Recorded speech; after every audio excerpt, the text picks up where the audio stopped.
On today's episode of Gathering the Kings. There are always those days when you want to really fire somebody. It gets really bad. There are times when it really gets bad. And when your business that are starting up and you initially have financial troubles, you have people troubles, and there is a lot of other things going on. Your family is not really happy with how things are happening. And those days, like I said, it's almost every day. But then because of the passion that you have and you instill the same passion in your people and get everybody to work together, things turn around at the end of the day. So you worry about it a lot, but at the later stage, you realize all that worry was for nothing, because things clear out. And when you really work for something, it always works out something good. You are listening to Gathering the Kings with Chaz Wolfe, featuring fellow 7, 8, and even 9-figure business owners who have real battle scars from business and life, but have prevailed as the king that they are designed to be. We welcome high-performing entrepreneurs to the stage in order to reveal the real of the real on what it takes to build a successful business today. We dissect the good and bad decisions they've made along the way that give a true and accurate picture of the journey of success and how you too can get there. Through this dialogue, you will learn the value of growing your network and surrounding yourself with power players and kings like today's guest. Grab your pen and notebook because we're about to dive in. What's up, everybody? I'm Chaz Wolfe, Gathering the Kings podcast. Today, I've got Jeevan Varghese here on the King stage, my brother from across the world. How are you? I'm great, thanks. Good to be on your show. I've seen some of your podcasts, and it's been great. What you do with people in various industries and how you've been interacting with them, the kind of knowledge that you've been spreading. So it's great to be on the show. Yeah, man, I really appreciate those kind words. The listeners like you even get to chime in and hear from different people across the country and across the world like they do here today. I love what you said when we jumped on here. You said that it's not just about the big names, because there's a lot of successful people. And sometimes talking to somebody who's in the trenches, as you said, it's sometimes easier to learn from them. So hopefully you and I going back and forth talking about our trenches here today can help the listeners. Is that cool with you? Yeah, perfect. So it's more about, so we are looking at helping people who's starting up with their businesses and the small businesses. For them, this makes more sense than, listening to somebody who's $1 billion business, So let's do it. Let's do it. Okay. Tell us what kind of business that you have, Jeevan. So we are in the technology business. So we created a platform called Joboy, and we are transforming the unorganized industry. So when I say that, how do customers find an expert around them? You're looking for an electrician or a plumber or a cleaning service, even an accountant. There are a lot of things that you find it difficult. When you get on the internet, you search for an electrician, you get a lot of responses, search responses. Then you've got to call each one of them.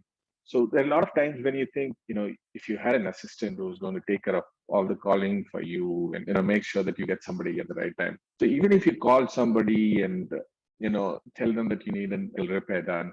So this guy is going to say, I'm going to come tomorrow. And, tomorrow you're waiting for him. You've kept everything away, all your work away, and you're waiting for him. And then you call him and he says, oh yeah, I'm just finishing another work, so it's going to take me some more time, or can we make it tomorrow? So it just keeps going. It's a circle that keeps happening. So you've spent a lot of time. You spend time. You've called up people. You've searched on the net, and then you've spent your money as well.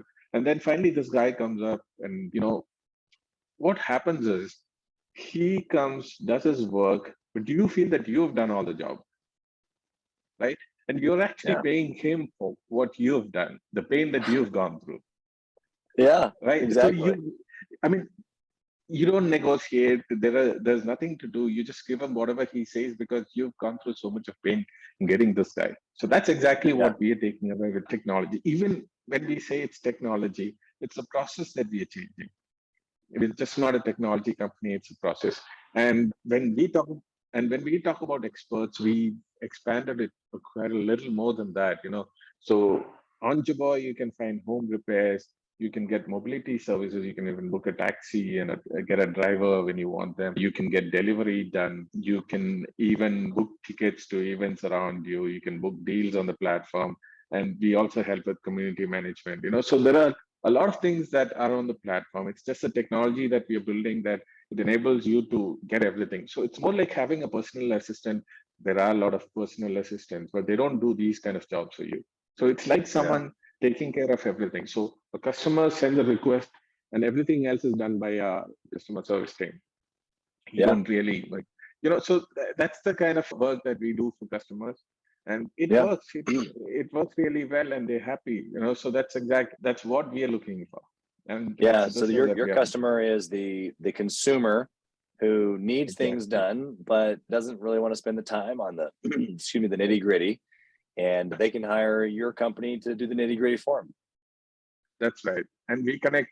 So on the other side, we connect people who are looking for jobs at a lower cost, because for an electrician or a plumber, because there is so much competition and you've got to be tech savvy. You've got to advertise yourselves on these platforms for you to get these jobs.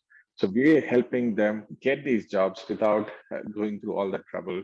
And we don't actually charge them anything in advance. You do a work, you pay us something. It's that kind of that's how we've done that's the business model that we're running. So people are really happy, like in the cities that we are already live in. There are electricians that are making probably 3 times what they were normally doing. So we've got customers on both sides, both are customers, so we've got the consumers plus these experts, both are our customers. Yeah, love that. Okay, so what I want to know is at this stage in the game, what's your why? What's the bigger picture? You've obviously had a certain level of success. You wouldn't be here today if you hadn't, but you're still pushing. You're still going after it. It's 12:30 your time, and you're like, oh, this is normal time for me. What's the bigger play for you? Why are you doing this? I think it is a sense of achievement. Every small thing that you do, every small achievement, every small advancement in whatever you're doing gives you that rush of energy, so it makes you feel proud. And you may have done this all your life. You have 20 years of experience, you have 40 years of experience, but every time you achieve that small thing, you feel good about it. And I think that's the first thing. That's the passion to do something different, and the feeling that you get when you achieve it. That's what drives me. Okay, there is obviously the money and everything else, but I think a lot of people do things because they love it. So there is a passion. People love racing, people love football. There is a passion in everything. So this is also something of that sort. Obviously, it makes money also. Yeah. What happens on the days, when you don't love it, when you're not passionate about it, because we all have those days too. What keeps you doing it? Yeah, a lot of them. Exactly. Thanks for being honest on that. On those days when you don't have the passion and the love and the feel goods, what do you rest on? What do you put your hat on that keeps you going? There are always those days when you want to really fire somebody. You want to, it gets really bad. There are times when it really gets bad, and when you're a business that are starting up and you initially have financial troubles, you have people troubles, and there is a lot of other things going on. Your family is not really happy with how things are happening because, they're all new to this, so it gets very difficult. And those days, like I said, it's almost every day. But then because of the passion that you have and you instill the same passion in your people and get everybody to work together, things turn around at the end of the day. So you worry about it a lot, but at a later stage, you realize all that worry goes to nothing, because things clear out. And when you really work for something, it always works out for something good. So that's how it's been. Even today, right now, if something goes wrong, I'm still going to have the same stress that I every day have. But in a few hours, I'll be gone and I'll be back to the happy phase. Yeah, exactly. Knowing that it's only temporary, right? Exactly. Yeah. Yeah, that's great. It's all part of the journey. Let's go a little practical here. I want to know, how did you get started in business? What's your background a little bit? Why technology? Why this space of helping people get stuff done? Give us your backdrop a little bit. So I basically, my career, I'm a finance guy. So I started as an accountant, and then I slowly, as I got older in my profession, got into the outsourcing world. So we were making things better. So, and my specialty was finance transformation and business transformation. So you look at processes of companies, and you look at how you can make them better, right? And then I was moving around places. I was moving from city to city, and everywhere you go, you have these problems. You need an That's electrician, you right. need a plumber, you need a cleaner. And when you move around, it's very difficult because you need to ask around, you need to ask your neighbor, your house owner, or people. So you finally find somebody, and then you go through that whole trouble that I uh, talked about in the beginning. Yeah. And so it's been in our mind, wherever I moved, I had this problem. Even when you're staying in one place, you have these problems. How do you get rid of that? So it's been there for a long time. But I had no background of technology. And then I started seeing mobile applications giving you, let's say things like Uber and other companies. And then you realize, okay, this could solve my problem. I mean, probably it's already there. Then you start doing the research and everything. Probably somebody is already doing this. But then with my background of process transformation, changing things, outsourcing, I thought I had a better chance of doing it because so now I've got the technology. I know what needs to be done on the technology side, but then I also have the process experience. So I put Right. both together, got a group of people together. My co-founder, the technology team, we all got together, and then we started working on it.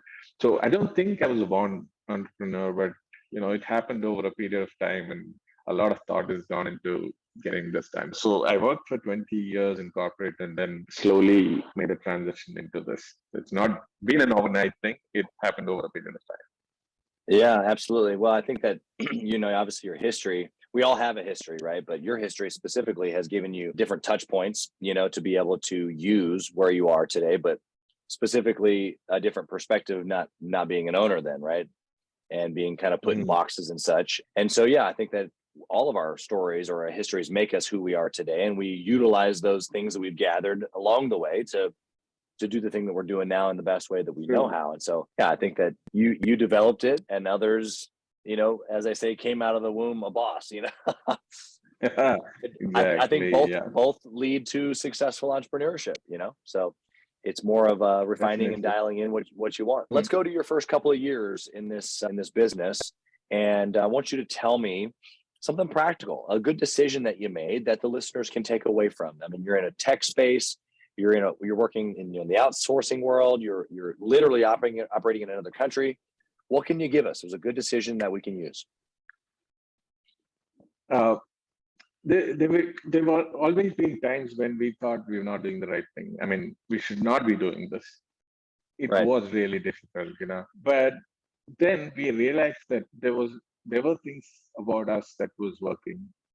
We had, like I said, it was just not the technology, it was also the process. Customers were loving us. They were, imagine having, you raise a request for a plumber at 10 o'clock at night, and you have a plumber within 15 minutes at your doorstep. So Right. we've had the record of electricians and plumbers reaching customers' houses in less than 8 minutes. That's crazy. That's crazy. Yeah. So when you give that kind of service, customers are going to love you. We started getting good feedback, and that's so uh, I mean, our decision was staying. The good decision that we made was sticking to this because we realized that it was doing it good, and we decided to stay on it, struggle, have all the financial problems, take all the risk, but we're going to get there, and that's exactly what got us here today. So I think it's about when you're doing the right thing, you're going to have troubles, but you still have to push on, take the risk, and then keep working on it. It'll get you there. Yeah, I love that. What do you think that, the listener today, they're a six-figure business owner, they're just getting started, or maybe they've been doing it for several years, but they just can't quite get over the hump. How how do they what would you say to that person as far as implementing what you've just said? Uh, So first of all, everybody, I mean, there are a lot of people starting up businesses today, and everybody wants to have a startup and a lot of people go into things that are already there, right? Right. Everybody, Yeah. a lot of people are mimicking somebody else because just because someone else is successful, let me do the same thing and let me go. I think when you start, you don't look at somebody else, just leave the rest of the world. There's nothing existing. And you start drawing from scratch. And then once you've built a part of it, and then you start comparing with others. And that's when you realize that, so, okay, you've done something different. If it's going to be the same thing, don't do it, right? Yeah. Because I mean, if you're doing exactly the same thing that somebody else has been through, don't do it. Start from scratch, drop everything new, and then Yeah. you think that you've got a chance, then do it. And if you Yeah. continue doing it, stick to it, push on it, and Yeah. just keep working on it, and it'll get you there. Copying somebody blindly is not happening. It's not going to get you the same success. Yeah, you're right. The most recent experience I have with this, I mean, really what you're breaking down is the experience that the client is going through. So even though you provide maybe something similar to an assistant or to a, fill in the blank of what your competitors are, the way that you're doing it, the way in the speed or the preciseness or the ease, the release of time, like all of those things and the experience that you just mentioned are what not only get me to potentially try you, but then also keep me coming back over and over and over again. And so even though someone might do something like the service or product that's the same as someone else, what you're saying is it's the way that you do it that's different. It's the experience that you're providing that's different. And I'll even give a personal example on this. Before I built Gathering the Kings Mastermind group, this was before the podcast. We had been doing strategy coaching and even sales training and stuff as a team for a while. And I had several friends and clients that I was working with. And I saw this vision of having multiple business owners come together, not just get value from me and my team, but from each other. And I know I'm not the only person to think of, bringing entrepreneurs together in a mastermind format. I know that, but before researching anything or anybody, I went to the whiteboard, a blank whiteboard, as you said, from scratch. And I drew out what I thought was valuable to me as an entrepreneur, as someone who's doing it, as someone in multiple industries doing it. And I thought, what format, what cadence, what timeline, how much over Zoom, how much in person, what feeling am I looking for? Am I looking for accountability? Am I looking for friendship and camaraderie? Am I looking for event? Like what am I, because I'm my target market, what am I looking for? And I literally built out. Now I found, obviously just like you have competitors that are maybe similar or this, that, or the other, but I'll tell you what, when people come through Gathering the Kings of the Mastermind or even the podcast, to your point earlier today, you've been through a process. I had a gal earlier here on the show this morning. She has $100 million business. She has a podcast, and she told me, "Hey, I'm taking notes. I'm watching what you're doing." Right. So you get that from what you just gave the listener. And so that's my encouragement to the listener is it's okay to, I'm not trying to recreate the whole wheel. I'm not trying to figure out how to do a mastermind like no one's ever done it or come up with something brand new. It's a mastermind.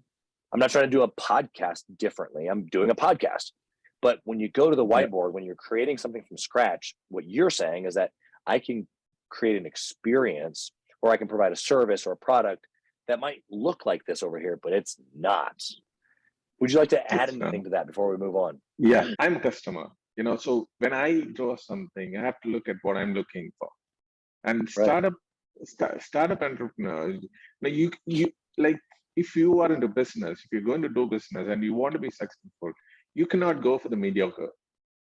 You've got to be the best. You have to try for the best. And you cannot say that, okay, I've achieved this much and I'm just going to sit back and relax and things will work out. It's not going to happen because somebody else is going to come and take everything else away from you. So you've got to keep working on making it better. So like I said, this comes from my experience, and I'm still a customer to Joboy. That's a platform that I'm still a customer because I still need an electrician, I still need a plumber, I need a carpenter and all that. And I raise a request from my phone or the web, and people call me. They know who I am. They probably recognize my number or my name, and they're going to call me. Yeah, you said you wanted this, and I that cannot happen. They have to talk to me like they talk to every customer. I need that feeling of what every other customer goes through. And that's when I can change the process and say, okay, you guys are doing this wrong. This has to change. This is the way it is supposed. And you've got to treat yourself. So your customer is looking for the best. You can't give them anything and say, okay, this is all it is, because somebody else is going to come and give them the best that they're looking for, and they'll move away from it. And you've got to keep reinventing, you've got to keep working on whatever you've created. If it's a product or a service, whatever it is, you still have to keep working on it. Cannot leave it midway. And then, you're not going to do it right every time, but you're going to get it right a lot of times. And you'll probably get to, 99% of what the best is. That's what everybody should look for. Not just sit there and say, okay, I've done this and I'm done, so my business is going to run out. No, it's not going to happen. Yeah, I love what you just said, is that your customer is looking for the best. And it doesn't mean that necessarily every customer is looking for the Ritz-Carlton. Whatever their best is, right? They're looking for the best. And so depending upon what type of, maybe you're in the Ritz-Carlton business, or maybe you're in the Motel 6 business, it doesn't really matter. That customer is looking for the best. And so why not provide that? Because if you don't, like you just said, you're going to lose them anyway. So really, it's just more of a waste of time for both parties if you don't. So I love the standard of excellence that you clearly carry, and even share with your team, I'm sure. I want to flip the coin to a bad decision.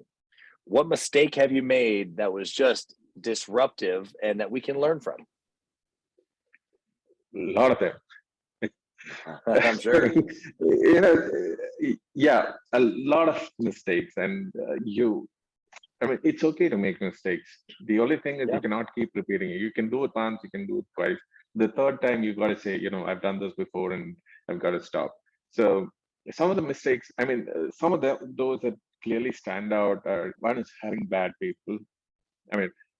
It's not, hiring is not an easy process. People come prepared, they know how to fool you, they know how to talk to you, and you get impressed, or I mostly look for good attitude, and I want commitment from people, and it's very easy to show that when they come for an interview. And I've taken bad people. Now, some of the problems is, one, you're not getting your work done well. Second thing is, it creates a bad environment as well, because, it's a bad apple, and it falls every other apple.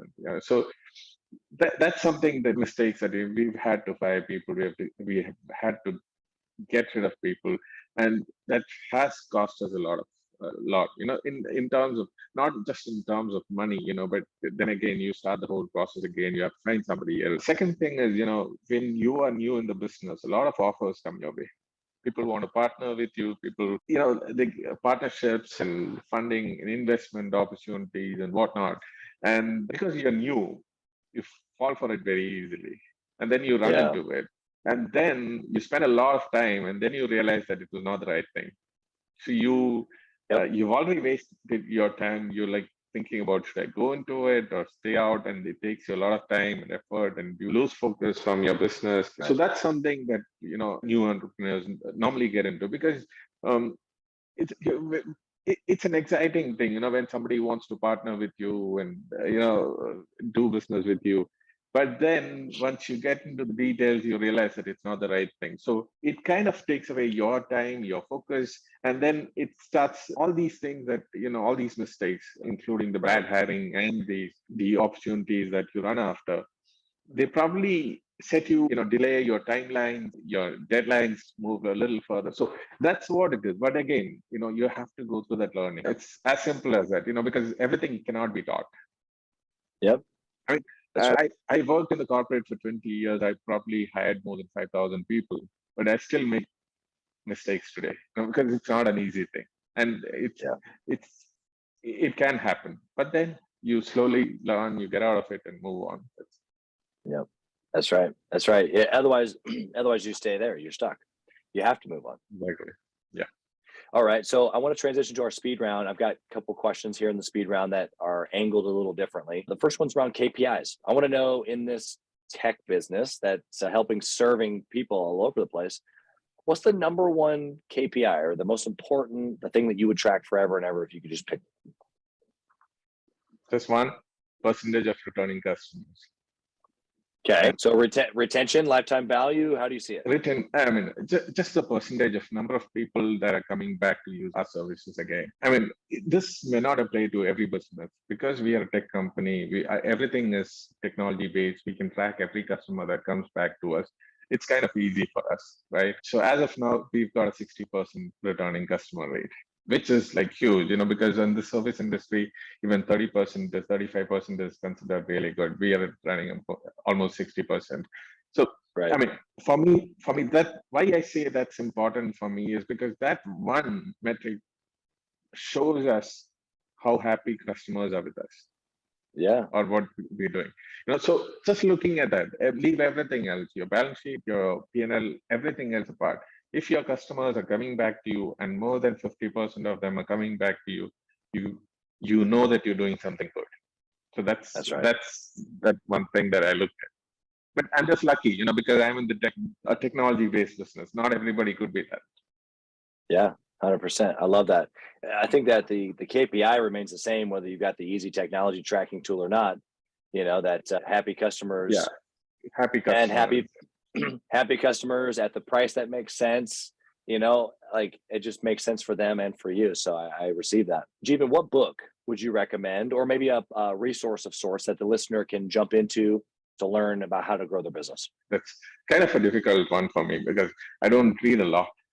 And when you have, I mean, somebody, if you're talking about somebody who's already been in the business and been like someone like from, you've got so much of experience and knowledge that you can write a book yourself, right? Books are only guidelines. You're not going to just read a book and make a business out of it, right? It only serves you as certain points where you can look up to and read through that, but it's not going to help you run the business. So, but I mean, having said that, when I have to recommend to somebody, I would recommend books in negotiation, having the right people, making the right connections. Those are books that I would find valuable because there are always certain things that you would pick up. It's relevant to your business and it will help you. I mean, The Power of Negotiation, for instance, those kind of books actually help you when you want to work with other people and influence other people, you be it your employees, your customers, your vendors, anybody. So that's what I would recommend. I love it. What are your thoughts on networking and or masterminding with other entrepreneurs? Excellent idea.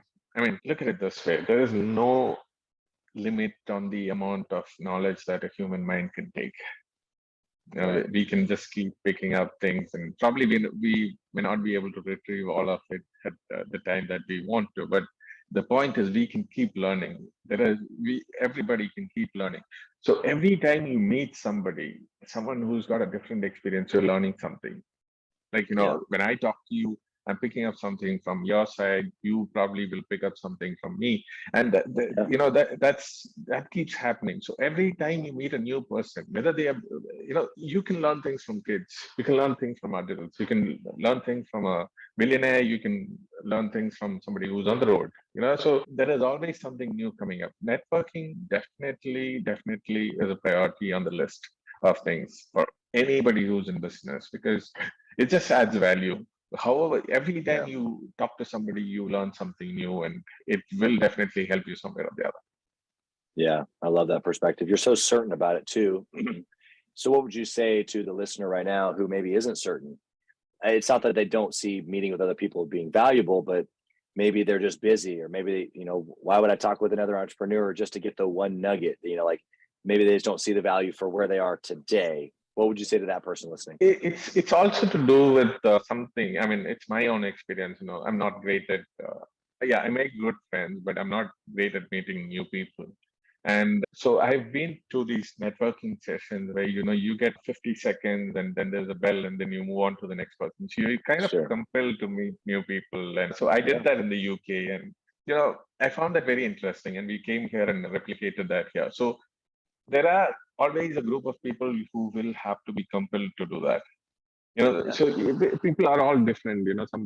Some people are very good at making relationships, others are not so good.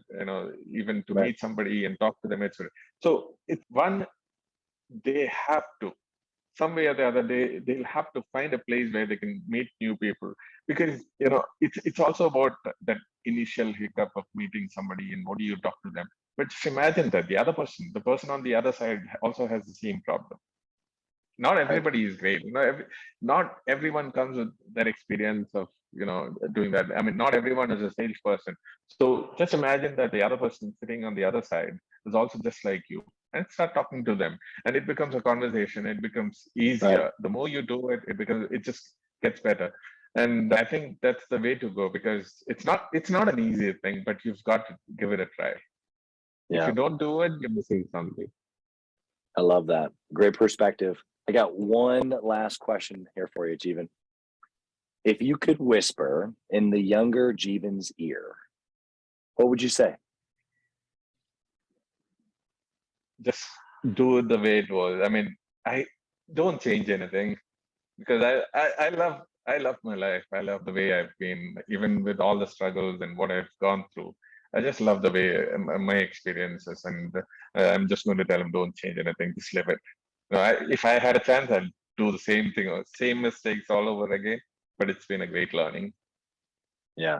Did you find yourself as a younger man wishing for something different or wishing for the next thing? Like, why is that your advice to the younger Jeevan? I mean, there are a lot of things. Even today, I dream. I mean, I'm never short of dreams, So I could still look at a private plane and say, "Yo, my God, I don't have that. I'll probably have that someday." That's the dream.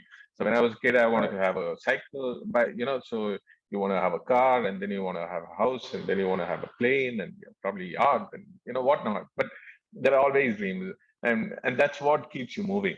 So there are things, that ambitions in your life, that I don't want the younger Jeevan to change anything, because he's got more than what he asked for. Then. So every time you look for something, somewhere or the other, you've got more than that. So there's nothing. I mean, keep dreaming, keep wishing for it. You'll get this. Right? I love that perspective. Super healthy. That's my experience. It's a bit of faith as well. It's a leap of faith. Yeah. Good things are going to come to you. You keep thinking about that, and it will happen to you. Yeah, I agree 100%. Jeevan, how can the listener connect with your platform? How can they become a customer? How can they connect with you? Maybe they want to pick your brain on entrepreneurship. How can they find you? LinkedIn is one good source. People can connect with me on LinkedIn and chat with me there. I don't use other social media much. I mean, it's just because I'm the business. Like, yes, I do get involved, but I'm not very active on social media. I like the good jokes and everything that, the memes and everything that cut through. But other than that, I'm not much to social media. But LinkedIn, you will definitely find me, and you will have me talking there. There's my email, where that's a little more restricted. But then if you leave a note on our website, on joboy.com or the joboy.in website, people will definitely get to me, and I can get in touch. That's great. Yeah, we'll put all that in the show notes as well. That way they can easily find you at LinkedIn and your website or your email. We'll put all that there. So we just thank you for being here, brother. You've been just incredible, not only just inspiration, I think, to the listener, but to me, just even some of the things that you were able to share just about as you've been building your business, and just humility and the perspective and the mindset. Like, you've got an incredible story, and I just thank you for sharing it. We wish you nothing but blessing on you and your business, your family. Thank you for being here. It's been a pleasure.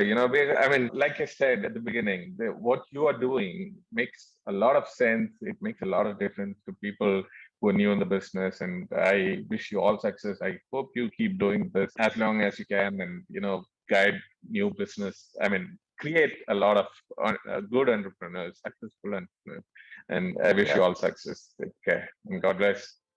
Yeah, thank you very much. Thank you for listening to Gathering the Kings today. I hope that you were able to pull out a few nuggets to go apply into your business right away.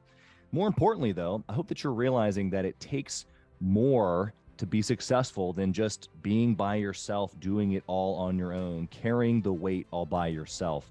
What I have realized, not only in my own journey from multiple businesses and multiple different industries, and now interviewing literally over 200 or 300 other very successful 7, 8, and 9-figure business owners, is that it's tough to do it alone. And so Gathering the Kings literally exists to bring together successful entrepreneurs. In fact, we are putting together 1,000 kings, specifically who are grateful but not done.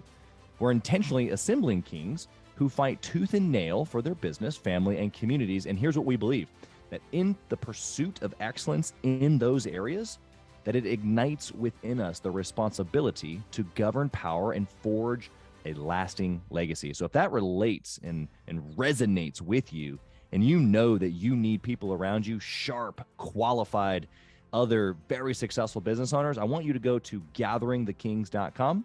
I want you to take a look at what we're doing and see if it makes sense for you to be part of our pursuit to 1,000 kings. Talk soon.